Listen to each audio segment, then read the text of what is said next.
Hello guys, LTS క్లాస్కి స్వాగతం.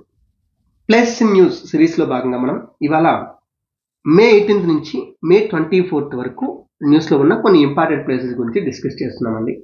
అయితే ఈ క్లాస్లోకి వెళ్ళే ముందు చిన్న అనౌన్స్మెంట్. సురేష్ సార్ బర్త్డే సందర్భంగా బర్త్డే ట్రీట్గా మీకోసం ఎల్టీఎక్స్ క్లాసెస్ ఒక అద్భుతమైన ఆఫర్ని తీసుకొచ్చింది.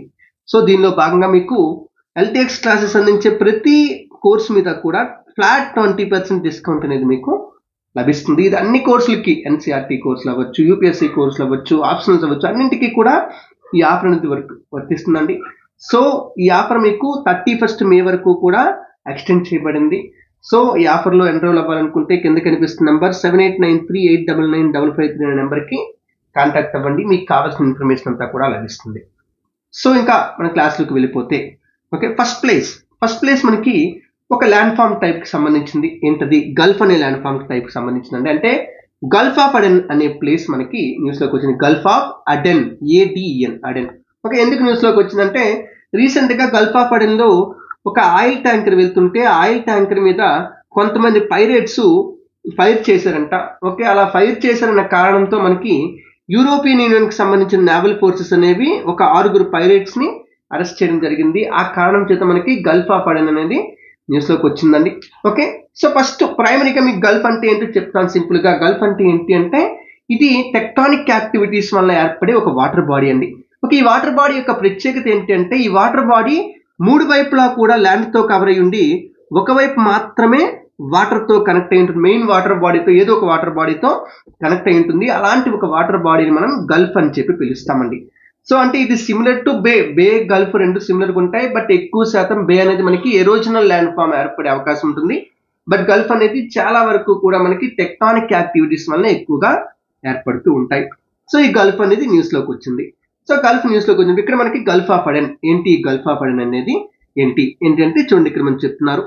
ఈ గల్ఫ్ ఆఫ్ అడెన్ అనేది it is an extension of the Indian Ocean located between Arabian Peninsula and African continent. Arabian పెనిన్సులాకి ఇది అరేబియన్ పెనిన్సులా, ఇదంతా కూడా అరేబియన్ పెనిన్సులా.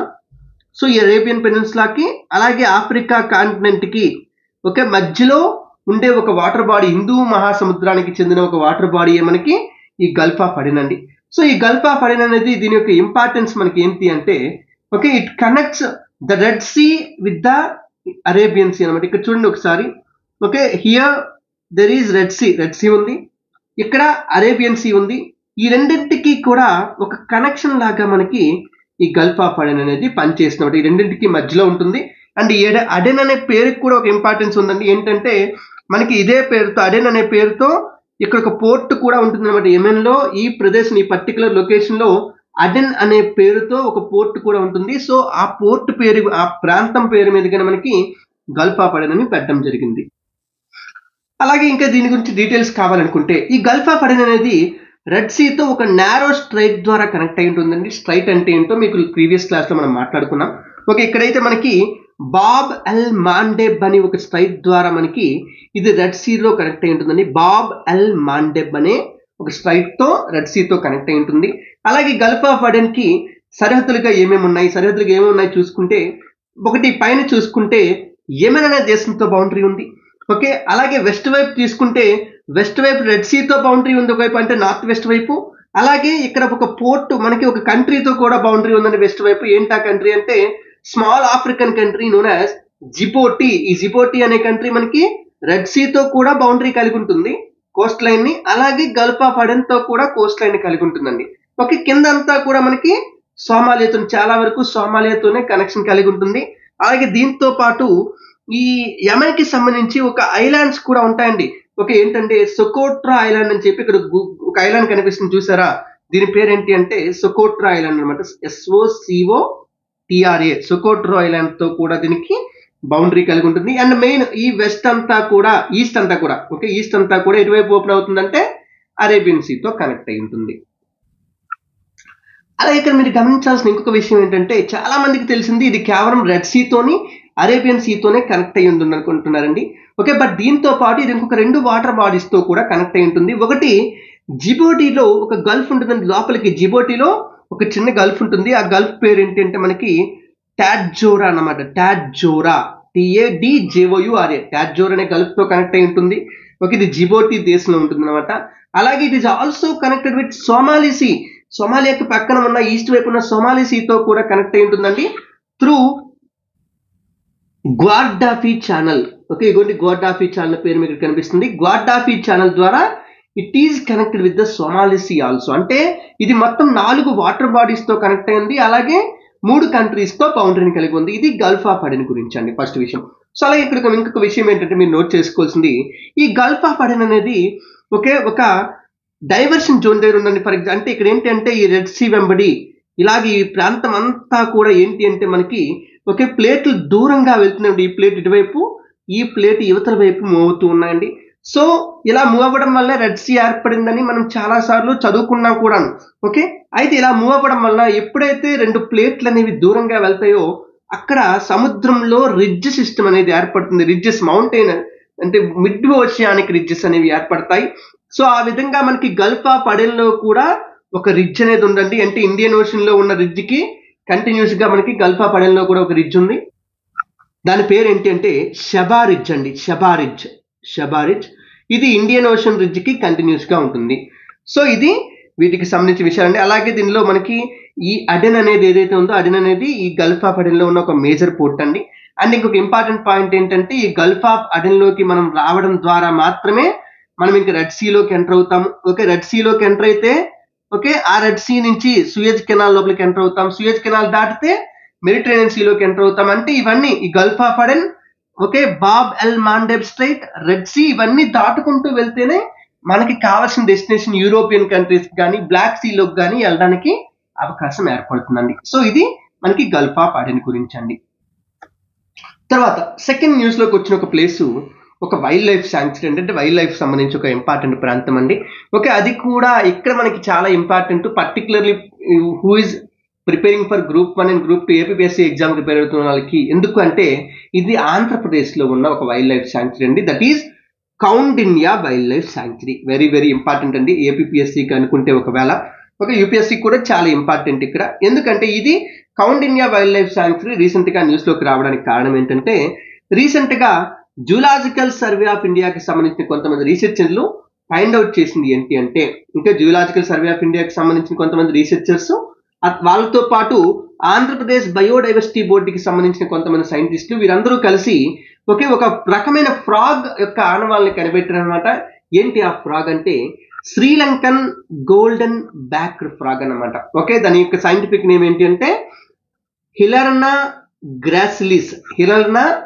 గ్రాసిలిస్ అని పిలువబడే ఒక శ్రీలంకకి సంబంధించిన ఒక గోల్డెన్ బ్యాక్డ్ ఫ్రాగ్ ని మనకి కనిపెట్టడం జరిగిందండి. సార్ దీనిలో వింతే ముందు సార్ అనుకోవచ్చు, ఇది 2 శతాబ్దాల తర్వాత అంటే 2 centuries 200 సంవత్సరాల తర్వాత మనకి ఈ కౌండిన్యా వైల్డ్ లైఫ్ శాంక్చురీలో ఈ చిత్తూరు డిస్ట్రిక్ట్ లో కనిపించింది. అంటే ఇంతవరకు ఎప్పుడు కనిపించింది అంటే ఎప్పుడో అది డిసపేర్ అయిపోయింది అనుకున్నారు, బట్ 200 సంవత్సరాల తర్వాత కనిపించిందంటే అందుకని ఇది ఇంపార్టెంట్ అండి. సో ఇదిగోండి, ఇది చాలా అందంగా ఉంటుందండి. ఇదిగోండి మనకి ఈ విధంగా కనిపిస్తుంది శ్రీలంకన్ గోల్డెన్ బ్యాక్డ్ ఫ్రాగ్ అనేది. మొత్తం గోల్డ్ కలర్ తో చాలా అంటే కంప్లీట్ గా ఏదో గోల్డ్ తోనే తయారు చేశారా అన్నట్టుగా కనిపిస్తుంది అనమాట. సో ఈ ఫ్రాగ్ మనకి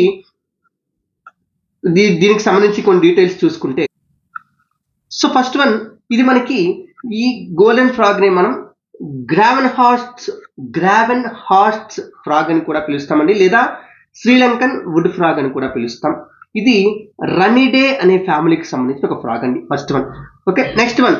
ఓకే, ఇది శ్రీలంకకి ఎండమిక్ స్పీసీస్ అండి. ఎండమిక్ అంటే అర్థం ఏంటంటే కేవలం ఆ ప్రాంతంలోనే దొరుకుతుంది అని అర్థం అనమాట. ఏదైనా ఒక ఎండమిక్ స్పీసీస్ అన్నామంటే మనం ఆ ప్రాంతంలోనే దొరుకుతుందని అర్థం అండి. ఓకే, ఇది మనకి సీ లెవెల్ నుంచి నియర్లీ 1250 meters వరకు హైట్ లో శ్రీలంకలోని రకరకాల డిస్ట్రిక్ట్లో అనురాధపుర, గాలి, అలాగే క్యాండీ ఇలాంటి డిస్ట్రిక్ట్లు అన్నింటిలో కనిపిస్తుందండి. అయితే ఇండియా శ్రీలంక ఒకనొక టైంలో కలిసి ఉండేవి.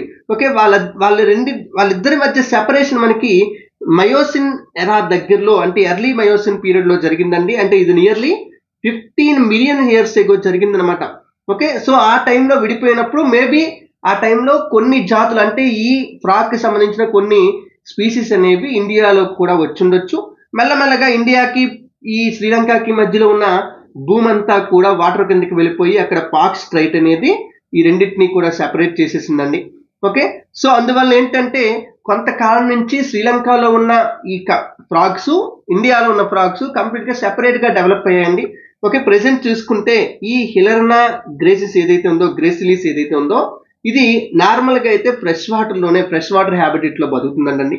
ఓకే, అయితే ఈ ఈస్టర్న్ ఘాట్స్ లో బతికే ఫ్రాగ్స్ కి శ్రీలంకలో బతికే ఫ్రాగ్స్ కి కొంత డిఫరెన్స్ ఉంది అని చెప్తున్నారండి. ఓకే, జెనెటిక్ డైవర్సెన్స్ నియర్లీ 0.2% నుంచి 1.1% వరకు ఒక జెనెటిక్ వేరియేషన్ చిన్నదిగా కనిపిస్తుందని కూడా చెప్తున్నారండి. ఓకే, అలాగే మనకి ఇప్పుడు important Kaundinya wild life sanctuary. Kaundinya wild life sanctuary చూడండి అన్న, ఒక ఆంధ్రప్రదేశ్ లో ఉన్న కొద్ది వైల్డ్ లైఫ్ శాంక్చురీ ఇది ఒకటి అన్న, చూడండి ఒకసారి. ఓకే, మనకి మొత్తం ఆంధ్రప్రదేశ్ లో నియర్లీ 4-5 వరకు వైల్డ్ లైఫ్ శాంక్చురీస్ ఉన్నాయి. ఒకటి చిత్తూరు డిస్ట్రిక్ట్ కి కింద వైపు ఉన్న Kaundinya wild life sanctuary, correct గా చెప్పండి తమిళనాడు బార్డర్, ఇంకా తమిళనాడు బార్డర్ లోనే ఉంటుంది అనమాట. ఓకే, అలాగే second one okay Kinnerasani wild life sanctuary, Kinnerasani wild life sanctuary. అలాగే కాకినాడలో, కాకినాడ యానాంకి మధ్యలో మ్యాంగ్రూవ్స్ దగ్గర కోరింగా వైల్డ్ లైఫ్ శాంక్చురీ. అలాగే విశాఖపట్నం జూ పార్క్ దగ్గరలో Kambalakonda wild life sanctuary. 4 wild life sanctuaries ఉన్నాయి. అంటే ఈ 4గింట్లో ఒక ఇంపార్టెంట్ వైల్డ్ లైఫ్ శాంక్చురీ మనకి Kaundinya wild life sanctuary, first one. Okay, ఇది మనకి ఎక్కడ లొకేట్ అయింది? ఇది చిత్తూరు డిస్ట్రిక్ట్ లో లొకేట్ అయిందండి. ఈ చిత్తూరు డిస్ట్రిక్ట్ లో పలమనేర్ కుప్పం ఫారెస్ట్ రేంజ్ లో ఈ వైల్డ్ లైఫ్ శాంక్చురీ ఉందంటండి. ఓకే, ఇక్కడ దీనికి సంబంధించి ఒక ఇంపార్టెంట్ పాయింట్ ఏంటి అంటే, ఆంధ్రప్రదేశ్ స్టేట్ లో ఏషియన్ ఎలిఫెంట్స్ కనిపించే ఏకైక శాంక్చురీ ఇదేనంటండి, Koundinya wild life sanctuary. Okay, and ఇది మనకి ప్రాజెక్ట్ ఎలిఫెంట్ కింద ఒక ఎలిఫెంట్ కారిడార్ గా కూడా ఉందండి. ఓకే, గవర్నమెంట్ ఆఫ్ ఇండియా తీసుకొచ్చిన ప్రాజెక్ట్ ఎలిఫెంట్ కింద కూడా ఇది వస్తుంది, ఈ ప్రాజెక్ట్ కింద కూడా వస్తుంది. అలాగే ఈ కౌండిన్యా వైల్డ్ లైఫ్ శాంక్చురీ నుంచి 2 రివర్స్ కూడా వెళ్తున్నాయి. ఒకటి కైగల్ అండ్ కౌండిన్యా, 2 రివర్స్ అండి. ఇక్కడ మీరు గుర్తుపెట్టుకోవాల్సిన పాయింట్ ఏంటంటే, ఈ కైగల్ అండ్ కౌండిన్యా 2 రివర్స్ కూడా పాలేర్ అనే ఒక రివర్ యొక్క ట్రిబ్యూటరీస్ అండి. పాలేర్ అంటే మనకి తమిళనాడులోకి వెళ్తుంటుంది. సో పాలేర్ అనే రివర్ యొక్క ట్రిబ్యూటరీస్ అండి. ఓకే, అలా ఇక్కడ వెజిటేషన్ ఎలాంటిది ఉంటుంది? ఇక్కడ southern tropical dry deciduous forest కనిపిస్తుందండి. అంటే మనకి ఇండియాలో చాలా వరకు కనిపించేవి ఇలాంటివే, ట్రాపికల్ డ్రై డెసిడ్యూస్ ఫారెస్టే కనిపిస్తుంటాయి. అలాంటి ఫారెస్టే ఇక్కడ కూడా కనిపిస్తుందండి. ఓకే, అక్కడక్కడ మనకి థార్న్స్ కానీ, లేదా స్క్రబ్ కానీ, లేదా గ్రాసీ ప్లెయిన్స్ గడ్డితో కూడుకున్న భూములు కానీ కనిపిస్తుంటాయి. ఓకే, అలాగే ఇక్కడ ఇంపార్టెన్స్ ఫ్లోరా అండ్ ఫోనా ఏమున్నాయి? ఓకే, ప్లాంట్స్కి వచ్చేటప్పటికి అల్బిజియా అమరా, అలాగే ఫీకస్ గ్లోమరేటా, అలాగే జిజిఫస్ జైలోకార్పస్, అలాగే జిమ్నోస్పోరియా మోంటానా, ఇలాంటి కొన్ని ఫ్లోరా కనిపిస్తున్నాయి ఇక్కడ. అలాగే ఫోనాకు వచ్చేటప్పటికి elephant, panther, sloth bear, wild boar, chausingha, nilgai, hyena, jackal, ఇలాంటి జంతువులు కూడా మనకి కనిపిస్తున్నాయండి. ఎక్కడండి? Koundinya wild life sanctuary. Okay, so moving to next place, New Caledonia అని చెప్పి ఒక ప్రాంతం అండి. ఇది ఒక కంట్రీ కాదు, మనకి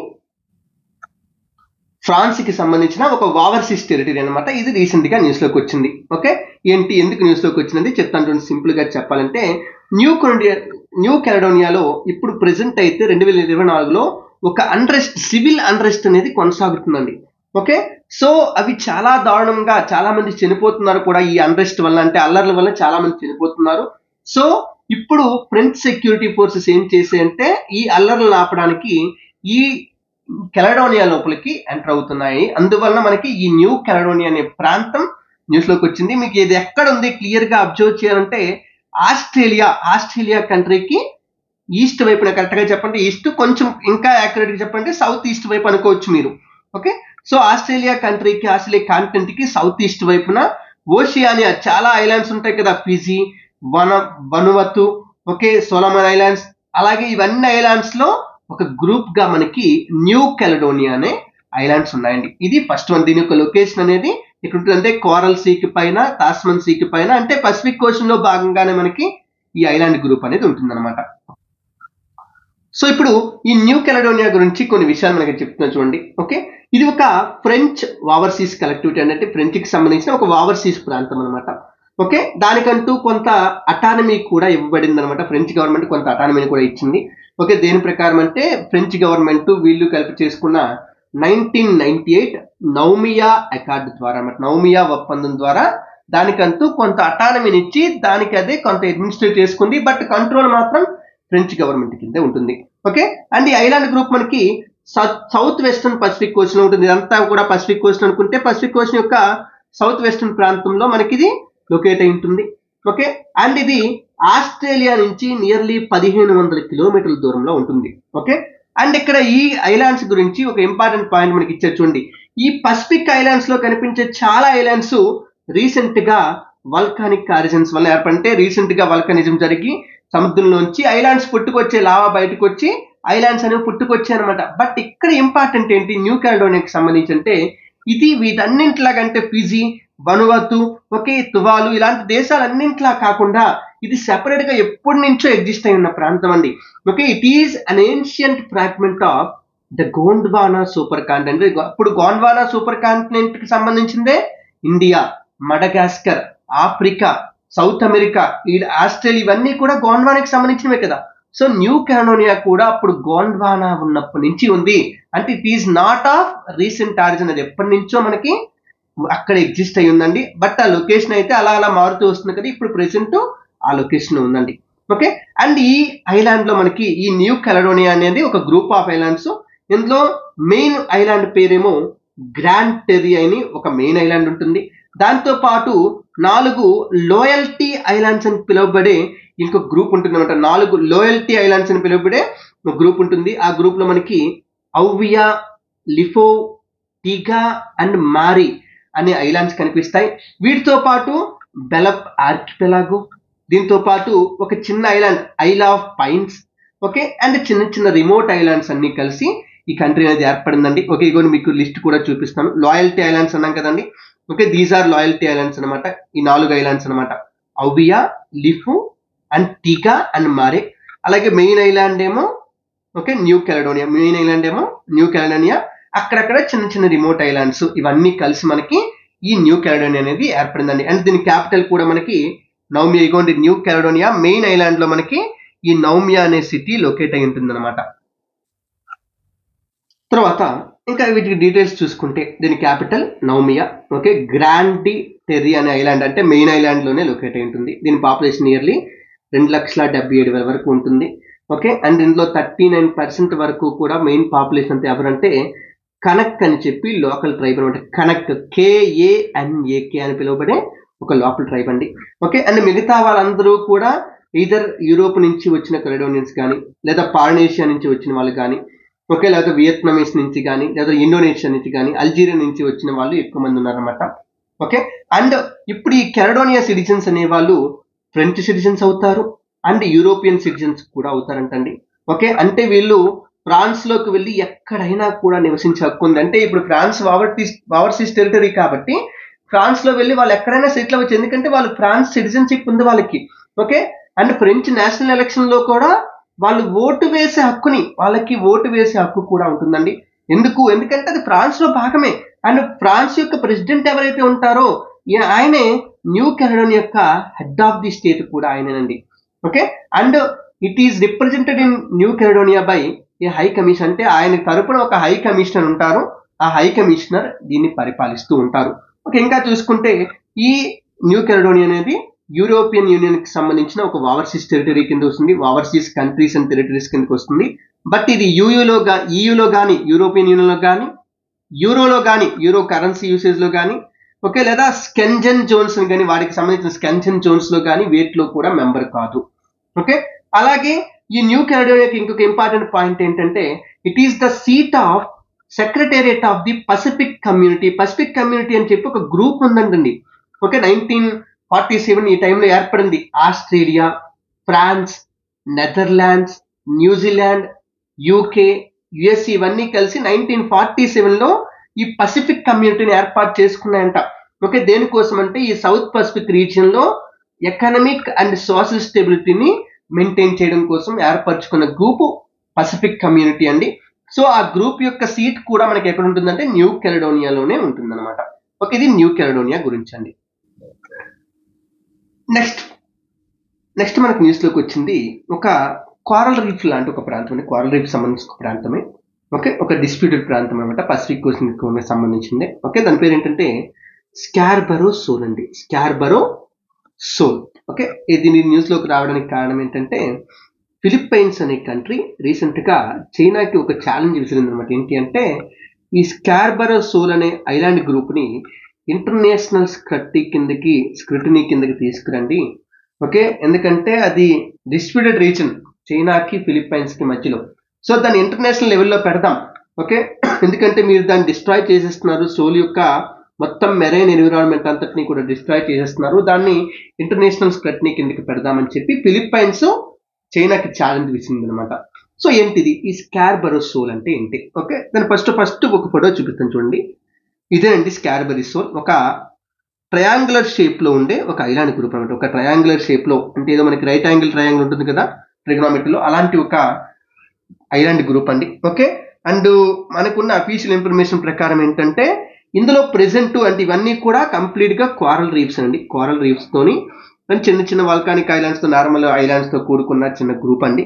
ఓకే, అయితే ప్రెసెంట్ అయితే అఫీషియల్ ఇన్ఫర్మేషన్ ప్రకారం ఇక్కడ అబౌవ్ సీ లెవెల్లో మనకి ఏ ఐలాండ్స్ కూడా లేవు. చిన్న చిన్న రాక్స్ మాత్రం, చిన్న చిన్న రాక్ ఐలాండ్స్ అక్కడక్కడ మాత్రమే మనకి కనిపిస్తుంది తప్పితే మిగతాదంతా కూడా సముద్రం కిందే మునిగిపోయింది. ఓకే, సో ఇది ఫస్ట్ వన్ అండి. దీని గురించి స్కార్బరో రీఫ్ గురించి అండి. అంటే దీన్ని స్కార్బరో రీఫ్ అంటారు కొంతమంది స్కార్బరో సోల్ అని కూడా పిలుస్తారు. ఓకే, సో రీఫ్స్ అంటే మీకు తెలుసు కదా, రీఫ్స్ అంటే ఇది మామూలుగా ఇక్కడ ఈ రీఫ్స్, ఇక్కడ రీఫ్ అనే పదంకి వచ్చేటప్పటికి, కోరల్ రీఫ్ వచ్చేటప్పటికి ఇలాంటి రీఫ్స్ ని మనం అటాల్స్ అని చెప్పి పిలుస్తాం. అటాల్స్ అంటే ఏంటంటే మధ్యలో ఒక మౌంటైన్ ఉండి, అంటే సముద్రంలో ఒక ఐలాండ్ ఉండి, ఓకే, ఆ ఐలాండ్ చుట్టూ మనకి కోరల్ రీఫ్స్ ఏర్పడి, ఓకే, ఇలా ఐలాండ్ చుట్టూ కోరల్ రీఫ్స్ ఏర్పడ్డాయి. అయితే కొంతకాలానికి సీ లెవెల్ పెరగడం వల్ల లేదా ఎరోజన్ జరగడం వల్ల ఆ ఐలాండ్ అనేది మునిగిపోయింది అనుకోండి. అప్పుడు కోరల్ రీఫ్స్ ఇంకా మునిగిపోవు కాబట్టి కోరల్ రీఫ్స్ ఇంకా పైనే ఉంటాయి. అలా పైన ఉండిపోయిన ఐలాండ్స్ ని మనం ఒక అటాల్ అని చెప్పి పిలుస్తాం. అటాల్ అంటే ఇదేనండి సింపుల్ గా చెప్పంటే. సో ఇప్పుడు ఈ అటాల్స్ మనకి ఎందుకు న్యూస్ లోకి వచ్చాయి చూద్దాం. న్యూస్ లోకి వచ్చాయి చూసాం. ఇప్పుడు దీని లొకేషన్, వీటి గురించి ఇంకా కొన్ని విషయాలు కూడా తెలుసుకుందామండి. సో ఇప్పుడు ఫస్ట్ దీని గురించి డిస్ప్యూట్ ఏంటి అంటే, ఇదిగోండి ఇక్కడ మీకు ఈ ప్రాంతం అని చూసారా, సౌత్ చైనా సీ చాలా డిస్ప్యూటెడ్ ప్రాంతం అండి. సో ఏంటి సార్ ఈ లైన్లో పిచ్చి పిచ్చి గీతలు ఉన్నాయి సార్ ఏంటి అంటే ఏం లేదండి. ఓకే, ఇక్కడ ఈ ప్రాంతం సౌత్ చైనా సీలో చాలా ప్రాంతాలని చైనా తమ ప్రాంతాలు అంటుంది, మలేషియా తమ ప్రాంతాలు అంటుంది, వియత్నాం తన ప్రాంతాలు అంటుంది, బ్రూనై తన ప్రాంతాలు అంటుంది, ఫిలిప్పైన్స్ తన ప్రాంతాలు అంటుంది. అంటే ఇక్కడ చూసుకోండి, ఇక్కడ రెడ్ కలర్ లైన్ కనిపిస్తుంది, ఇదిగోండి నేను గ్రీన్ లో గీస్తున్నాను. ఈ లైన్ కి పైన ఉన్నదంతా మాదే అని చెప్పి చైనా క్లెయిమ్ చేస్తుంది. ఓకే, చైనా క్లెయిమ్ చేస్తుంది. ఓకే, లేదు ఇక్కడ మీకు వైలెట్ కలర్ లైన్ కనిపిస్తుంది చూడండి ఇక్కడ. ఓకే, వైలెట్ కలర్ లైన్ నేను రెడ్ లో గీస్తున్నాను, ఇక్కడ ఇలా కనిపిస్తుందా? ఈ లైన్ మనకి ఫిలిప్పైన్స్ సంబంధించి, అంటే ఈ ప్రాంతం అంతా, దీనికి ఇటువైపు ఉన్న ప్రాంతం అంతా కూడా మాదే అని చెప్పి ఫిలిప్పైన్స్ క్లెయిమ్ చేస్తుంది. సో లేకపోతే ఇదిగోండి బ్లూ కలర్ లైన్ ఇక్కడ మీకు, దీన్ని కూడా నేను రెడ్ లో డ్రా చేస్తున్నాను. బ్లూ కలర్ లైన్ కనిపిస్తుంది చూసారా, ఇలాగా బ్లూ కలర్ లైన్ కనిపిస్తుంది. ఇదంతా కూడా మాదే అని చెప్పి, అంటే ఈ బ్లూ కలర్ లైన్ కి ఇటువైపు అంటే దీనికి ఇటువైపు ఉన్న ప్రాంతం అంతా కూడా మాదే అని చెప్పి వియత్నాం క్లెయిమ్ చేస్తుంది. అంటే South China Sea is the one of the most disputed region of the world. అన్నింటికంటే ఎక్కువ డిస్ప్యూట్ ఎవరి వల్ల అంటే చైనా వల్లనే. పైన చైనా ఎవరైతే ఉన్నారో సౌత్ చైనా సీ అంతా మాదే అని చెప్పి చైనా క్లెయిమ్ చేస్తుంది. అయితే ఇక్కడ డిస్ప్యూట్ మెయిన్ ఎక్కడ మనకి ఇవాళ డిస్ప్యూట్ అంటే, ఇదిగోండి ఈ ప్రాంతం మీరు చూస్తే ఇది చైనా వాళ్ళ రెడ్ లైన్ కి యువతల వైపు ఉంది. ఓకే, ఫిలిప్పైన్స్ వాళ్ళ లైన్ కి యువతల వైపు ఉంది. అంటే ఈ ప్రాంతాన్ని ఫిలిప్పైన్స్ మాది అని క్లెయిమ్ చేస్తుంది, ఇదంతా మాదని ఫిలిప్పైన్స్ క్లెయిమ్ చేస్తుంది. లేదు ఇదంతా మాదని చెప్పి చైనా క్లెయిమ్ చేస్తుంది. సో ఆ ఐలాండ్ గ్రూప్ గురించి గొడవ జరగడానికి ఇదే కారణం అండి ప్రత్యేకంగా. ఓకే, సో ఇప్పుడు దాని గురించి ఒకసారి చూద్దాం. ఈ స్కార్బరో సోల్ గురించి చూద్దాం first. So Scarborough Shoal, okay, దీని ఇంగ్లీష్ లో స్కార్బరో రీఫ్ అని కూడా పిలుస్తారు. ఓకే, ఇది ఒక series of small rocks and islands, చిన్న చిన్న ఐలాండ్స్ రాక్స్ తో కూడుకున్న ఒక చిన్న గ్రూప్ అండి. ఒక ట్రయాంగిల్ షేప్ లో ఏర్పడింది. అందులో అంటే సౌత్ చైనా సీలో ఉంటుంది అనమాట. ఓకే, అండ్ ఇది ఫిలిప్పైన్స్ నుంచి జస్ట్ ఒక 220 కిలోమీటర్స్ దూరంలో. ఇదంతా కూడా ఇంకోండి మనీలా అన్నామంటే ఏంటి, ఇది ఫిలిప్పైన్స్ ఐలాండ్సే. ఓకే, ఫిలిప్పైన్స్ నుంచి చాలా దగ్గరగా ఉంటుంది. ఓకే, అండ్ ఇందులో లార్జెస్ట్ ఐలాండ్ ఏదైతే ఉంటుందో దానిలో ఒక లాగూన్ కూడా ఉంటుందంట. నియర్లీ 60 స్క్వేర్ మైల్స్ ఏరియాతో ఉన్న ఒక లాగూన్ ఉంటుందండి. లాగూన్ అంటే ఏం లేదండి, మీకు ఇక్కడ చెప్పాను కదా అటాల్ ఏర్పడిందని చెప్పాను కదా. ఈ అటాల్ ఏర్పడినప్పుడు ఈ మధ్యలో ఉండిపోయిన వాటర్ ఉంటుంది చూసారా, ఈ వాటర్ అంతా కూడా బయట ఉన్న వాటర్ తో, బయట ఓషన్ వాటర్ తో సపరేట్ అయిపోతుంది. సో దీన్నే మనం లాగూన్ అంటాం. అంటే ఫర్ ఎగ్జాంపుల్ ఇగోని చూడండి, మీకు ఇది ఉంది కదా, ఈ ప్రాంతం ఉంది కదా, ఇదే మొత్తం అటాల్స్ తో కూడుకున్న ఐలాండ్ అనుకోండి. ఓకే, చివరంతా అటాల్స్ ఉన్నాయి. ఇప్పుడు ఈ బయట ఉన్న ఓషన్ ప్రాంతము, ఓకే, లోపల ఉన్న ప్రాంతం అంతా సెపరేట్ అయిపోయింది. ఈ మధ్యలో ఉన్న ప్రాంతాన్ని మనం లాగూన్ అంటాం. లాగూన్ అంటే కోరల్ రీవ్స్ వల్ల కానీ, లేదా శాండ్ బార్స్ వల్ల కానీ, లేదా వల్కానిక్ మౌంటైన్స్ వల్ల కానీ ఒక వాటర్ బాడీ ఓషన్ నుంచి సపరేట్ అయిపోతే దాన్ని మనం లాగూన్ అంటామండి. సో ఇది లాగూన్ అని చెప్పి అర్థమైంది కదా. ఓకే, సో అలాగే ఇక్కడ ఇంకొక ఇంపార్టెంట్ విషయం కూడా చెప్తున్నాను ఏంటంటే, ఈ ఐలాండ్స్ లో చాలా రాక్స్ అనేవి చాలా చిన్నవండి. ఎంత చిన్నవి అంటే ఒక్కొక్క మీటర్ సైజు ఇంతే ఉండే అవకాశం ఉంటుంది. ఓకే, అండ్ వీటి యొక్క హైట్ కూడా ఎక్కువేం కాదు, హైట్ కూడా చాలా ఎక్కువేం కాదండి. ఓకే, లో టైడ్ టైంలో సముద్రం కంటే, సీ లెవెల్ కంటే 1 మీటర్ ఎక్కువ ఎత్తుకుంటాయి. ఓకే, అదే ఒకవేళ హై టైడ్ వచ్చింది అనుకోండి, హై టైడ్ వస్తే మొత్తం నీటి కింద మునిగిపోతాయి అనమాట. అంటే అసలు అవి ఇంపార్టెన్స్ లేని ఐలాండ్స్ అండి. అంటే అక్కడ మనం సర్వైవ్ అవ్వడం కూడా కుదరదు అనమాట. ఓకే, దానికోసం తగులాడుకుంటున్నారు. మరి ఎందుకు సార్ అక్కడ వాటి మీద ఉండడానికే కుదరదు అంటున్నారు మీరు, అలాంటప్పుడు దానికోసం ఎందుకు తగులాడుకుంటున్నారంటే ఇప్పుడు ఇంకా ఇంపార్టెంట్ పాయింట్ చూడండి. ఓకే, ఈ ఐలాండ్ గ్రూప్ చుట్టూ ఉన్న డీప్ వాటర్స్ ఏవైతే ఉన్నాయో అక్కడ ఒక ప్రొడక్టివ్ ఫిషింగ్ ఏరియాస్ అనేవి లొకేట్ అయి ఉన్నాయండి. చాలా ఎక్కువ మెరైన్ లైఫ్ ఉంటుందండి. ఎందుకంటే కోరల్ రీఫ్స్ అంటేనే ఖచ్చితంగా ఎక్కువ మెరైన్ లైఫ్ ఉంటుంది, మంచి మెరైన్ లైఫ్ ఉంటుంది. అండ్ లాగూన్ లో కూడా చాలా కమర్షియల్లీ వాల్యుబుల్ షెల్ఫిష్ కానీ లేదా సీ కుకుంబర్స్ కానీ దొరుకుతున్నాయంట ఆ లాగూన్ లో. ఓకే, అందుకోసం అని చెప్పి దానికోసం తగులు వస్తున్నాయండి. అంటే డిస్ప్యూట్ కారణం ప్రధానంగా ఆ ప్రాంతం కాదు, ఆ ప్రాంతంలో ఉన్న రీసోర్సెస్ కారణం అనమాట. ఓకే, సో అంటే ఈ డిస్ప్యూట్ ఎవరెవరి మధ్య కొనసాగుతుంది? ఒకటి ఫిలిప్పైన్స్ కి, 2 రిపబ్లిక్ ఆఫ్ చైనాకి మధ్యలో కొనసాగుతుంది. People's Republic of China, not Republic of China. మళ్ళీ రిపబ్లిక్ ఆఫ్ చైనా అంటే తైవాన్ అయిపోతుందండి. PRC, People's Republic of China అని చెప్పి మనం గుర్తుపెట్టుకోవాలి ఎప్పుడైనా కూడా. ఓకే, సో ఏంటి, ఈ 2 దేశాలు కూడా సోల్ అనేది ఓకే మా దేశంలో ఉందని అడుగుతున్నాయి. సో దాని ప్రకారం మా దేశంలో ఉంటే ఆ వాటర్స్ మీద హక్కు కూడా మాకే వస్తుంది కదా. సో ఆ విధంగా 2 దేశాల మధ్య డిస్ప్యూట్ అనమాట. ఓకే, అయితే ఇంకా ఐలాండ్స్ గురించి కొన్ని విషయాలు చెప్తున్నాను చూడండి. ఈ ఐలాండ్స్ లో ఎక్కడా కూడా there are no structures built అండి. ఒక్క బిల్డింగ్ కానీ ఒక్క కన్స్ట్రక్షన్ యాక్టివిటీ అనేది దాని మీద పూర్తిగా జరగలేదండి. ఓకే, అయినప్పటికీ కూడా ఈ ఐలాండ్ గ్రూప్ ని కంప్లీట్ గా చైనాయే కంట్రోల్ చేస్తుంది. ఏ విధంగా అంటే 2012 నుంచి కూడా అక్కడ కాన్స్టెంట్ గా కోస్ట్ గార్డ్ ని మెయింటైన్ చేసి చైనా దాని మీద కంట్రోల్ ని మెయింటైన్ చేస్తుందండి. ఓకే, సో చైనా చెప్పే వాదన ఏంటి ఇక్కడ? ఓకే, 2 దేశాల వాదనలు కూడా ఇచ్చారు ఫైనల్ గా. ఏంటంటే చైనా ఏం చెప్తుందంటే ఇది మేము హువాంగియన్ ఐలాండ్ అని పిలుచుకుంటారంట చైనా వాళ్ళు. ఏంటండి, హువాంగియన్ ఐలాండ్ అని పిలుచుకుంటారు. ఈ 1200 నుంచి కూడా అంటే 12th సెంచరీ నుంచి కూడా మా యువాన్ డైనెస్టీ, చైనాకి సంబంధించిన యువాన్ అనే డైనెస్టీ ఈ ఏరియాని అప్పటి నుంచి కూడా పరిపాలిస్తుంది, అది మా కంట్రోల్లో ఉందని చైనా వాదిస్తుంది. ఓకే, ఫిలిప్పైన్స్ ఏం చెప్తుందంటే అరే బాబు జాగ్రఫీ పరంగా చూసుకో, ఇది మా దేశానికి చాలా దగ్గరలో ఉంది. ఓకే, సో అందువలన మా దేశానికి చెందుతుందని చెప్పి ఫిలిప్పైన్స్ అనేది వాదిస్తుంది అనమాట. అంటే మనం చెప్పాం ఓకే ఇది కేవలం ఫిలిప్పైన్స్ నుంచి 220 కిలోమీటర్లు మాత్రమే ఉంది. ఓకే, అదే చైనా నుంచి చూసుకుంటే 500 మైల్స్ అంటండి. 500 మైల్స్ అంటే నియర్లీ 800 కిలోమీటర్స్ వరకు ఉంటుంది. సో మాకే చెందుతుందని ఫిలిప్పైన్స్ వాదిస్తుంది అనమాట. సో ఇది స్కార్బరో ఐలాండ్ గురించి అండి. Okay, moving forward. ఓకే, ఇండియాలో ఒక చిన్న రివర్ మీద ఉన్న ఒక డ్యామ్ అనేది మనకి న్యూస్ లోకి వచ్చిందండి. దాని పేరే ఉజనీ డ్యామ్ అండి. ఓకే, సో ఈ ఉజనీ డ్యామ్ మనకి న్యూస్ లోకి రావడానికి కారణం ఏంటంటే రీసెంట్ గా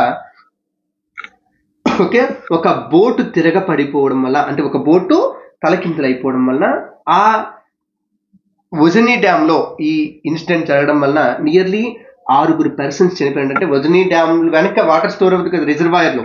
ఓకే, ఆ రిజర్వాయర్ లో ఒక బోట్ వెళ్తుంటే ఆ బోట్ తిరగబడిపోయి ఓకే దానిలో ఉన్న 6 చనిపోయారంట. ఓకే, ఇది మహారాష్ట్రలోని పుణే డిస్ట్రిక్ట్ లో జరిగిందని చెప్తున్నారండి. సో అంటే మీకు వెంటనే అర్థమైపోయింది ఉజనీ డ్యామ్ అనేది మహారాష్ట్రలో ఉందని. ఇగోన్నా ఓకే, ఉజనీ డ్యామ్ యొక్క లొకేషన్ మనకి మహారాష్ట్రలో కింద వైపు ఉంటుందండి, కింద వైపు లొకేట్ అయి ఉంటుంది. సార్ ఉజనీ డ్యామ్ అంటున్నారు అంటే ఖచ్చితంగా ఏదో ఒక రివర్ మీద ఉండాలి కదా. ఏ రివర్ మీద ఉంటుంది? పాస్ చేసుకుని ఆలోచించండి. తెలుసా తెలీదా? తెలిస్తే కామెంట్ చేయండి. ఓకే, ఇది మనకి భీమా అనే రివర్ మీద ఉంటుందండి. And Bhima is a tributary of Krishna river. ఆంధ్రాలోంచి ప్రవహించే కృష్ణా రివర్ ఏదైతే ఉందో, ఆంధ్ర తెలంగాణ నుంచి ప్రవహించేది ఆ కృష్ణా రివర్ యొక్క లాంగెస్ట్ ట్రిబ్యూటరీ మనకి భీమా రివర్ అండి. సో ఈ భీమా రివర్ మీద మహారాష్ట్రలో ఉజనీ డ్యామ్ అనేది లొకేట్ అయి ఉంటుందండి. ఓకే, ఇదిగోనా కృష్ణా రివర్. ఓకే, ఇది మనకి ఇదిగోండి, ఇది కృష్ణా రివర్ అండి. ఈ రివరే కృష్ణా రివర్. సో ఈ కృష్ణా రివర్ యొక్క రెండు మేజర్ ట్రిబ్యూటరీలు మనకి ఇక్కడ చూపిస్తున్నారు. ఒకటి భీమా రివర్, రెండు తుంగభద్ర రివర్. కింద వైపు ఉన్నది మనకి తుంగభద్ర అండి. ఓకే, పై వైపు ఉన్నదేమో భీమా రివర్ అనమాట. ఓకే, సో ఈ భీమా రివర్ మీద ఉజని డ్యామ్ అనేది లొకేట్ అయింది. చూస్తే అర్థమైంది కదా, లొకేషన్ అర్థమైంది కదా ఫస్ట్. ఓకే, సో ఇప్పుడు ఉజని డ్యామ్ గురించి మాట్లాడుకుందాం. ఓకే, ఇది ఉజని డ్యామ్ అనేది మనకి భీమా రివర్ మీద మహారాష్ట్రలో లొకేట్ అయిన ఒక డ్యామ్ అండి. ఓకే, ఉజని విలేజ్ లో ఉందంట. సోలాపూర్ డిస్ట్రిక్ట్ లోని ఉజని విలేజ్ లో ఉంటుందంట. ఇది ఒక earth fill come masonry dam అండి. ఓకే, ఎర్త్ ఫిల్ అంటే మట్టితోని అండ్ మ్యాషనరీ వర్క్ తో తయారు చేసిన ఒక గ్రావిటీ డ్యామ్ అండి. ఇది 1977 నుంచి 80 మధ్యలో కన్స్ట్రక్షన్ జరిగింది. దీని యొక్క మెయిన్ ఎయిమ్ ఏంటి అంటే, ఒకటి ఇరిగేషన్ ప్రొవైడ్ చేయడం, రెండు హైడ్రో ఎలక్ట్రిక్ పవర్ ను ప్రొడ్యూస్ చేయడం. అంటే ఇది ఒక మల్టీపర్పస్ ప్రాజెక్ట్ కిందకి వస్తుంది, అంటే ఎక్కువ పర్పస్లు ఉన్నాయి కాబట్టి. ఓకే, అండ్ ఈ డ్యామ్ యొక్క లెంత్ నియర్లీ 2534 మీటర్స్, అంటే 2.5 కిలోమీటర్స్.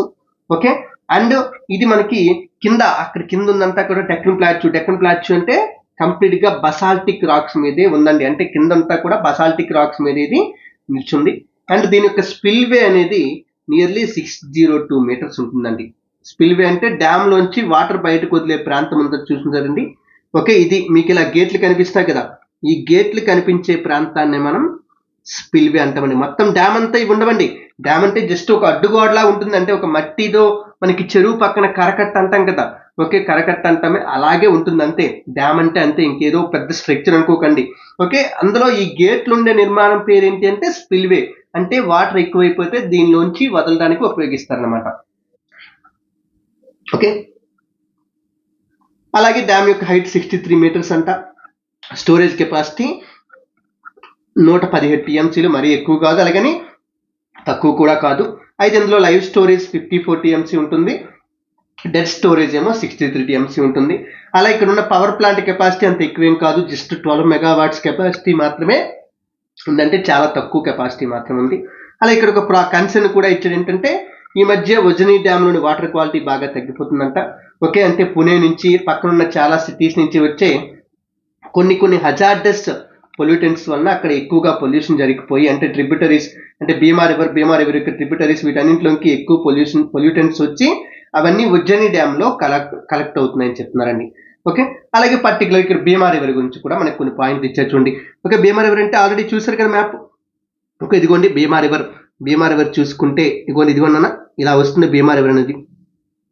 ఇలా మహారాష్ట్రలో ఓకే వెస్టర్న్ ఘాట్స్ లో ఆరిజినేట్ అయ్యి ఇలా జర్నీ చేసి కృష్ణా రివర్ లో కర్ణాటక స్టేట్ లో కలిసిపోతుంది అనమాట.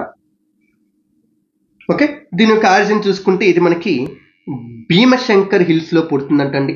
ఓకే, వెస్టర్న్ ఘాట్స్ కి సంబంధించిన భీమశంకర్ హిల్స్ లో ఓకే కర్జట్ అనే ప్రాంతం దగ్గరలో పుడుతుందంట. ఓకే, ఇది పుణే డిస్ట్రిక్ట్ లో ఉంటుంది. అలా అక్కడి నుంచి పుట్టి నుంచి చాలా వరకు కూడా ఇది మనకి సౌత్ ఈస్ట్ డైరెక్షన్ లోనే పాస్ అవుతుందండి. ఫస్ట్ మహారాష్ట్రలో, తర్వాత కర్ణాటకలో, ఆ తర్వాత తెలంగాణకి సంబంధించి కొన్ని ప్రాంతాల్లో కూడా దీని యొక్క పేస్ట్ అనేది లొకేట్ అయి ఉంటుంది. బట్ ఇది కర్ణాటకలోనే ఈ కృష్ణా రివర్ లో కలిసిపోతుందండి. కర్ణాటకలో కడలూర్ అనే ప్రాంతంలో, KADLUR కడలూర్ అనే ప్రాంతంలో కృష్ణా రివర్ లో కలిసిపోతుంది. ఓకే, మొత్తం రివర్ యొక్క లెంత్ ఏమో 861 కిలోమీటర్లు అంటండి. 861 కిలోమీటర్ అంటే వెస్టర్న్ ఘాట్స్ లో పుట్టి ఓకే అలా ఇక్కడ వరకు రావడానికి నియర్లీ 861 కిలోమీటర్లు అనేది పడుతుంది. అండ్ దీనికి పైన మనకి ఓకే ఈ బాలాఘాట్ అనే రేంజ్ ఉంటుందండి. బాలాఘాట్ రేంజ్ అనేది ఉంటుంది అనమాట. అంటే అది దాని ద్వారా అది గోదావరి రివర్ బేసిన్ తో సెపరేట్ అవుతుంది అనమాట. అంటే ఈ గోదావరి రివర్ బేసిన్ కి దీనికి మధ్యలో ఉండేది మనకి బాలాఘాట్ రేంజ్ అనమాట. బాలాఘాట్ రేంజ్ అనేది రెండింటిని కూడా సపరేట్ చేస్తుంది. అలాగే ఈ రివర్ యొక్క మొత్తం బేసిన్ ఏరియా 48,631 స్క్వేర్ కిలోమీటర్స్ అండి. ఓకే, ఇందులో 75% వరకు basin, majority of the basin అంతా కూడా మనకి మహారాష్ట్ర స్టేట్ లోనే లొకేట్ అయి ఉంటుంది. చాలా తక్కువ పర్సెంటేజ్ మాత్రమే ఈ కర్ణాటక స్టేట్ లో లొకేట్ అయి ఉంటుంది. అలాగే దీనికి 2 ఇంపార్టెంట్ ట్రిబ్యూటరీస్ ఉన్నాయంటండి. ఒకటి సీనా river and 2 neera river. 2 important tributaries కూడా లొకేట్ అయి ఉన్నాయి. సో ఇది భీమా రివర్ గురించి అండి. మూవింగ్ టు నెక్స్ట్ ప్లేస్, మనకి తర్వాత న్యూస్ లోకి వచ్చిన ప్రాంతం మౌంట్ టిబు అండి. Not mount Abu. Mount Abu Rajasthan లో ఉంది, అది అనుకోవద్దండి. మౌంట్ టిబు అనేది ఇండోనేషియా దేశంలో ఉన్న ఒక వల్కనో అండి. ఓకే, ఇది రీసెంట్ గా ఎరప్ట్ అయిందంటే, ఎరప్ట్ అయినప్పుడు నియర్లీ 4 కిలోమీటర్ల ఎత్తు వరకు కూడా యాష్ని అంటే బూడిదని పైకి పంపించిందంట. ఓకే, సో దీంతో పాటు స్ట్రీక్స్ ఆఫ్ పర్పుల్ లైటింగ్ కూడా మనకి ఈ క్రాటర్ చుట్టూ కూడా కనిపించిందని చెప్పి జనాలు చెప్తున్నారండి. పర్పుల్ లైటింగ్ తో కూడుకున్న ఒక లైటింగ్ కూడా కనిపించిందని చెప్పి చెప్తున్నారండి. సో ఇది మౌంట్ అబు మనకి న్యూస్, మౌంట్ ఇబు సారీ నాన్న, మౌంట్ ఇబు ఇది న్యూస్ లోకి వచ్చిందన్నాం కదా. ఇది ఒక యాక్టివ్ స్టేట్ లో ఉన్న స్ట్రాటో వల్కనో. మరి ఎరప్ట్ అయిందంటే యాక్టివ్ స్టేట్ లో ఉంది, ఒక స్ట్రాటో వల్కనో అండి. ఓకే, స్ట్రాటో వల్కనో ఏంటి సార్? స్ట్రాటో వల్కనో అంటే లేయర్స్ రూపంలో ఉండే వల్కనోనే మనం స్ట్రాటో వల్కనో అంటాం. అంటే ఒక వల్కనో అంటే రకరకాల టైం పీరియడ్ లో ఎరప్ట్ అవుతూ ఉంటే ఆ లావా అంతా కూడా రకరకాల లేయర్స్ గా ఏర్పడుతుంది. ఇలా లేయర్స్ గా ఉండే వల్కనోనే మనం స్ట్రాటో వల్కనో అంటాం. స్ట్రాటో అంటేనే లేయర్స్ అండి, క్లియర్ గా గుర్తుపెట్టుకోండి. దీన్నే మనం కంపోజిట్ వల్కనో అని కూడా పిలుస్తాం, కంపోజిట్ కోన్ అని కూడా పిలుస్తామండి. ఓకే, ఇప్పుడు మనకి ఇబు అనే ఒక స్ట్రాటో వల్కనో ఎక్కడ లొకేట్ అయిందంటే ఇండోనేషియా దేశంలోని హల్మహేరా ఐలాండ్ యొక్క నార్త్ వెస్టర్న్ కోస్ట్ లో లొకేట్ అయిందండి. హల్మహేరా ఐలాండ్ ఓకే, ఎక్కడ ఉందండి చూపిస్తాను చూడండి. ఫస్ట్ ఇండోనేషియా మీరు చూస్తే ఇండోనేషియాలో మేజర్ గా 5 మేజర్ గ్రూప్ ఆఫ్ ఐలాండ్స్ కనిపిస్తాయండి. ఒకటి అవి అంటే వాటన్నిటిని గ్రేటర్ సుండా ఐలాండ్స్ అంటాం మనం. ఏంటంటే ఒకటి సుమత్రా ఐలాండ్ అండి. ఓకే, ఈ పెద్ద ఐలాండ్ ఇక్కడ కనిపిస్తుంది కదా, ఇదంతా కూడా సుమత్రా ఐలాండ్. ఓకే, రెండోది ఇదంతా కూడా జావా ఐలాండ్. ఓకే, అండ్ మూడోది ఇదంతా కూడా ఈ పెద్ద ఐలాండ్ ఉంది కదా, ఈ ఐలాండ్ అంతా కూడా బోర్నియో ఐలాండ్ అండి. అండ్ ఇగోండి ఇలా ఈ షేప్ లో ఉంది చూసారా, ఇదంతా కూడా మనకి సులవేసి ఐలాండ్ అండి. సులవేసి ఆర్ సెలిబెస్ ఐలాండ్ అని కూడా పిలుస్తాం. ఓకే, అండ్ ఇక్కడ ఈ ఐలాండ్ ఏమో పపువా న్యూగినియా ఐలాండ్ అండి. పపువా న్యూగినియాకి సంబంధించి, అంటే న్యూగినియా ఐలాండ్ సింపుల్ గా చెప్పండి, it is known as New Guinea island అనమాట. సో ఇవి గ్రేటర్ సుండా ఐలాండ్స్ అంటాం. ఇవి కాకుండా నియర్లీ 17,000 వరకు చిన్న చిన్న ఐలాండ్స్ చాలా ఉన్నాయండి. ఓకే, అందులో ఒక ఐలాండ్ గ్రూప్ మనకి ఇదిగోండి ఇక్కడ కనిపిస్తుంది చూసారా, ఈ ఐలాండ్ గ్రూప్ అనమాట. అదే మనకి ఇప్పుడు ప్రెసెంట్ న్యూస్ లోకి వచ్చిన హల్మహేరా ఐలాండ్ అండి. ఇగోండి హల్మహేరా ఐలాండ్ కనిపిస్తుంది చూడండి, హల్మహేరా ఐలాండ్. ఒక షేప్ మీరు ఆ లొకేషన్ ని కంపేర్ చేసుకోండి. ఇదిగోండి ఇది హల్మహేరా ఐలాండ్ అండి. సో ఈ హల్మహేరా ఐలాండ్ కి నార్త్ వెస్టర్న్ డైరెక్షన్ లో మౌంట్ ఇబు అనేది లొకేట్ అయిందండి. కనిపిస్తుందన్న, కొంచెం క్లారిటీ లేదు, కొంచెం చూడండి. ఇగోండి ఇక్కడ మౌంట్ ఇబు అనేది దీని యొక్క నార్త్ వెస్టర్న్ పార్ట్ లో, ఓకే, ఈ ఐలాండ్ యొక్క నార్త్ వెస్టర్న్ పార్ట్ లో లొకేట్ అయిందండి. ఓకే, అండ్ ఇక్కడ మీకు ఇంకొక ఇంపార్టెంట్ పాయింట్ ఏంటంటే ఈ ఐలాండ్ గ్రూప్ అంతా కూడా పసిఫిక్ రింగ్ ఆఫ్ ఫైర్ కిందకి వస్తుందండి. Pacific ring of fire, Pacific ocean చుట్టూ కూడా విపరీతమైన వోల్కానిక్ ఎరప్షన్స్, అలాగే విపరీతమైన ఎర్త్క్వేక్స్ వచ్చే కొన్ని ప్రాంతాలు ఉన్నాయి. ఆ ప్రాంతాలన్నింటినీ కలిపి మనం పసిఫిక్ రింగ్ ఆఫ్ ఫైర్ అంటాం. ఇక్కడ 400 కంటే కూడా ఎక్కువ యాక్టివ్ వల్కనోస్ ఉన్నాయండి. అయితే అందులో పర్టికులర్ గా ఇండోనేషియా దేశం అంతా కూడాను, మాక్సిమం ఇండోనేషియా కంట్రీ అంతా కూడా ఈ పసిఫిక్ రింగ్ ఆఫ్ ఫైర్ కిందకి వస్తుంది. నియర్లీ 127 వరకు కూడా యాక్టివ్ వల్కనోస్ మనకి ఇండోనేషియా దేశంలోనే ఉన్నాయంట. ఓకే, 127 వరకు యాక్టివ్ వల్కనోస్ ఉన్నాయంటండి. సో ఇది మౌంట్ ఇబు గురించి సంబంధించిన విషయం నాన్న. సో ఇక్కడ మీకు స్ట్రాటో వల్కనోకి సంబంధించిన కొన్ని పాయింట్లు కూడా ఇచ్చారు. ఓకే, స్ట్రాటో వల్కనో అంటే నేను చెప్పాను, ఆల్రెడీ చెప్పాను, ఒకసారి పాస్ చేసుకుని చూడండి నాన్న, క్లియర్ గా చూడండి స్ట్రాటో వల్కనో అంటే ఏంటి. Okay, stratovolcano or composite cone అంటే ఏంటి క్లియర్ గా ఇచ్చారు, పాస్ చేసుకుని చూడండి. ఓకే, మీకోసం ఇది పెట్టాను నేను మీకోసం అని. Okay, so moving forward, Sariska tiger reserve అని రాజస్థాన్ కి సంబంధించిన ఒక టైగర్ రిజర్వ్ అనేది న్యూస్ లోకి వచ్చింది. సరిస్కా టైగర్ రిజర్వ్ రాజస్థాన్ లో ఆరావళి పర్వతాల్లో ఉన్న ఒక ఇంపార్టెంట్ టైగర్ రిజర్వ్ అండి. ఓకే, ఇక్కడ మీకు ఇలా బోర్డు ఇచ్చారు చూడండి, మామూలుగా సరిస్కా టైగర్ రిజర్వ్ లో ఉన్న ఒక నోటీస్ బోర్డు మీకు ఇక్కడ ఇచ్చారండి. ఓకే, సో ఏంటి ఇది, ఎందుకు మనకి న్యూస్ లోకి వచ్చింది సరిస్కా టైగర్ రిజర్వ్ అంటే, ఈ సరిస్కా టైగర్ రిజర్వ్ ని నోటిఫై చేసి నియర్లీ 46 years అవుతుందంటండి. అంటే ఫస్ట్ కంట్రీలో నోటిఫై చేసిన టైగర్ రిజర్వ్స్ లో ఇది కూడా ఉంది. అంటే ఫస్ట్ 12 టైగర్ రిజర్వ్స్ లో ఇది కూడా ఉంది. అయినప్పటికీ కూడా ఇక్కడ ఈ స్టేట్ యొక్క రెవెన్యూ రికార్డ్స్ లో ఈ సరిస్కా టైగర్ రిజర్వ్ కి సంబంధించిన ల్యాండ్ ఓనర్షిప్ రైట్స్ గురించి ఇంకా కరెక్ట్ గా డీటెయిల్స్ ఏవి డిక్లేర్ చేయలేదు. అంటే స్టేట్ గవర్నమెంట్ అనేది కరెక్ట్ గా డీటెయిల్స్ ఏవి డిక్లేర్ చేయలేదు. అంటే ఇంకా ల్యాండ్ రైట్స్ ఎవరి చేతిలో ఉన్నాయని కూడా కరెక్ట్ గా క్లారిటీ లేదనమాట. సో అందుకని సరిస్కా టైగర్ రిజర్వ్ న్యూస్ లోకి వచ్చిందండి. సో ఈ సరిస్కా టైగర్ రిజర్వ్ ఎక్కడ ఉంది, ఫస్ట్ మ్యాప్ చూపిస్తాను. ఇండియాలో ఉన్న మొత్తం టైగర్ రిజర్వ్స్ యొక్క మ్యాప్ చూపిస్తాను, ఒకసారి చూడండి, జూమ్ చేస్తున్నాను. ఫస్ట్ అందులో రాజస్థాన్ మనకి ఇప్పుడు చెప్తుంది రాజస్థాన్ కాబట్టి రాజస్థాన్లో ఉన్న టైగర్ రిజర్వ్స్ గురించి చెప్తామండి. ఓకే, మ్యాప్ ఎంతకంటే జూమ్ అవ్వట్లేదు, చూడండి క్లియర్గా మీకు కనిపిస్తుంటుంది. సో ఇందులో మనకి మొత్తం 4 టైగర్ రిజర్వ్స్ ఉన్నాయండి. ఒకటి ఇక్కడ చూడండి 35వ నెంబర్ ఇక్కడ మీకు కనిపిస్తుంది, ఫస్ట్ డాట్ కనిపిస్తుంది కదా, దీని పేరు సరిస్కా అండి. మనం ఇప్పుడు మాట్లాడుతుంది సరిస్కా టైగర్ రిజర్వ్. ఓకే, అలాగే ఇక్కడ 45 నెంబర్ అని చెప్పి మీకు కనిపిస్తుంది చూసారా. ఓకే, ఇది రణతంబోర్ టైగర్ రిజర్వ్ అనమాట.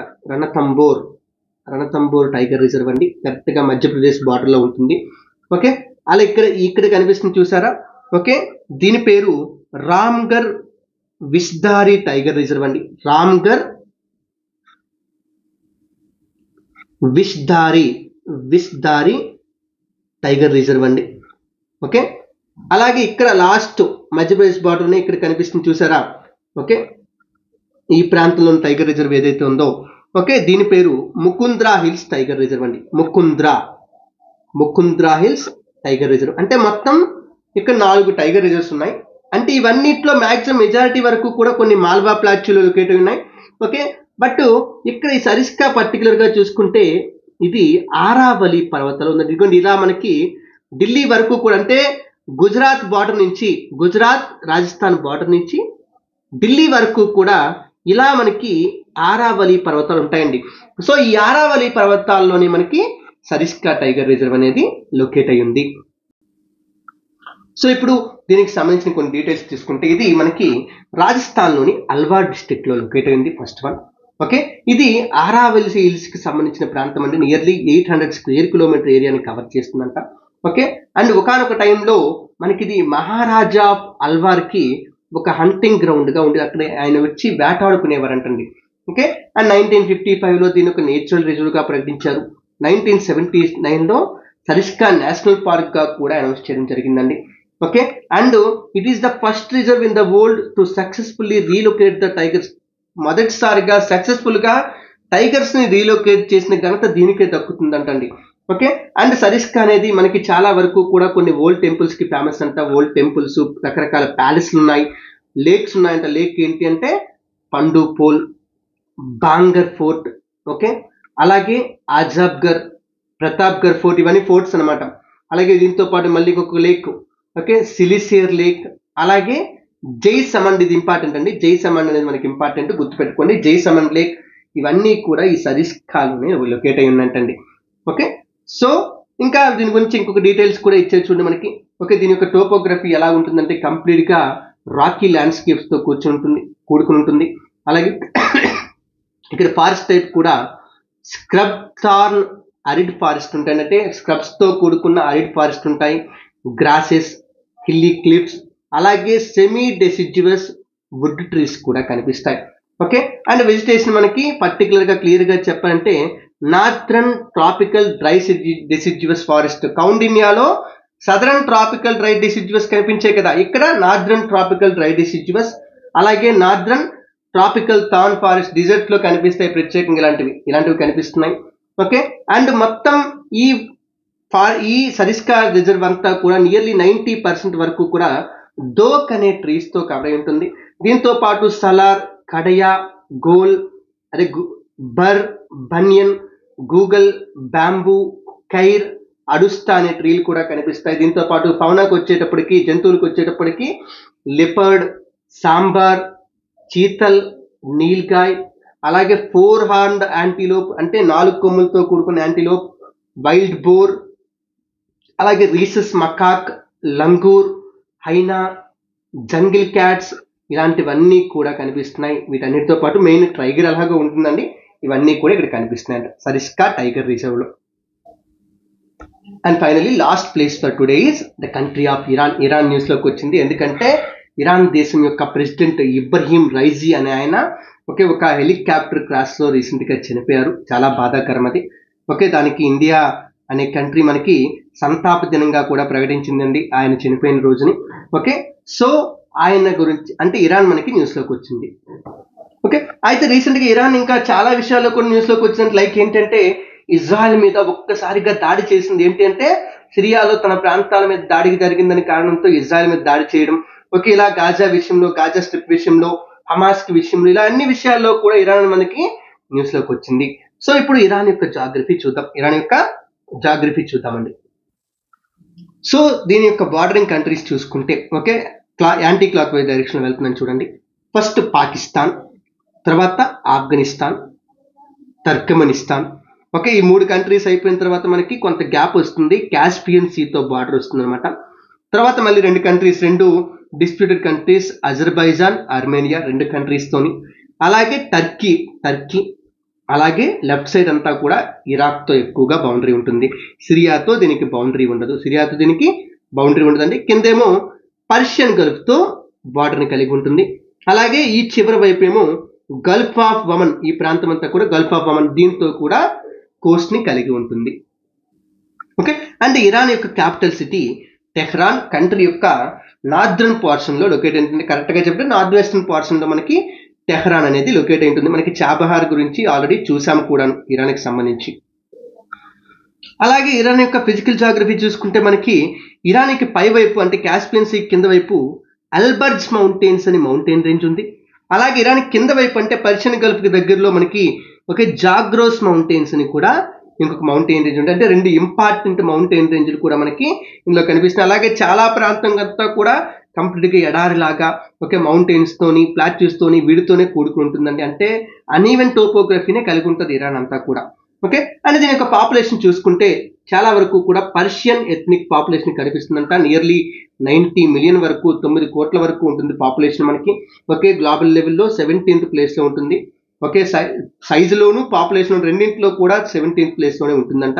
అలాగే ఇరాన్ యొక్క గవర్నమెంట్ తీసుకుంటే ఇది unitary presidential theocratic Islamic republic. ఎన్ని ఫీచర్స్ చూడండి. యూనిటరీ గవర్నమెంట్ అంటే యూనియన్ పవర్ ఎక్కువ, ప్రెసిడెంట్ ఉంటారు, అలాగే థియోక్రసీ దేవుని నమ్ముతారు, అలాగే ఇస్లామిక్ రిపబ్లిక్, ఇన్ని రకాలు చెప్తున్నారు. అండ్ ఈ దేశానికి ఒక సుప్రీం లీడర్ ఉంటారండి ప్రెసిడెంట్ తో పాటు. ఆయన పేరు ఏంటి అంటే అలీ ఖమేనీ అనమాట. అలీ ఖమేనీ, ఈయన పేరు కూడా చాలా ఇంపార్టెంట్, గుర్తుపెట్టుకోండి.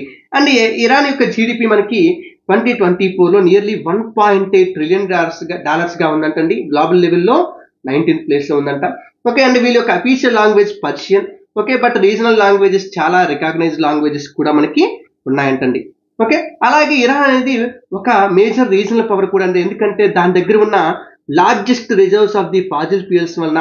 ఓకే, అలాగే ప్రపంచంలోనే 2nd largest natural gas supplier గా ఉండటం వలన, అలాగే దీంతో పాటు ఆయిల్ రిజర్వ్స్ లో 3rd లార్జెస్ట్ రిజర్వ్స్ దీనిలో ఉండటం వలన.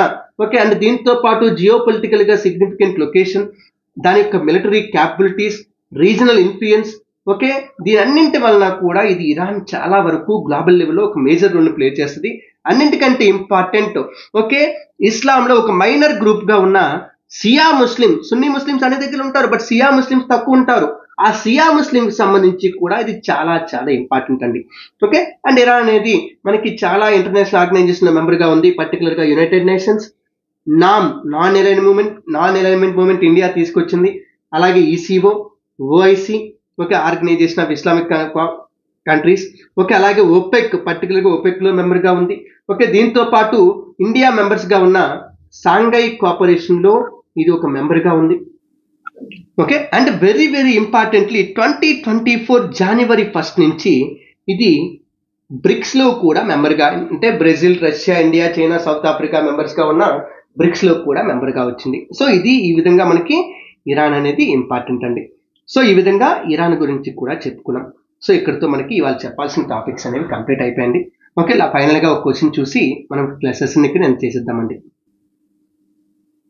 ఫైనల్ గా క్వశ్చన్ చూడండి అన్న, which of the following statements are correct? 3 statement ఇచ్చారు. ఫస్ట్ స్టేట్మెంట్ ఏమో స్కార్బరో సోల్ అనేది రీసెంట్ గా న్యూస్ లో ఉంది. It is a disputed region between Republic of China and Philippines అంటున్నారు. సెకండ్ స్టేట్మెంట్, ఇది సౌత్ చైనాలో సీలో ఉంటుందంట. మూడోది, ఇది జియోగ్రఫికల్ గా ఫిలిప్పైన్స్ కి చాలా దగ్గరగా ఉంటుందని చెప్తున్నాడు. ఇందులో ఏవి కరెక్ట్ అడుగుతున్నాడు? Options 1 and 2, 2 and 3, 1 and 3 and all statement correct. ఏ ఆప్షన్ తెలిస్తే కామెంట్ చేయండి, లేదా కామెంట్ సెక్షన్ లో ఆన్సర్ ఉంటుంది చూసుకోండి. Okay, thank you, bye bye, have a great day.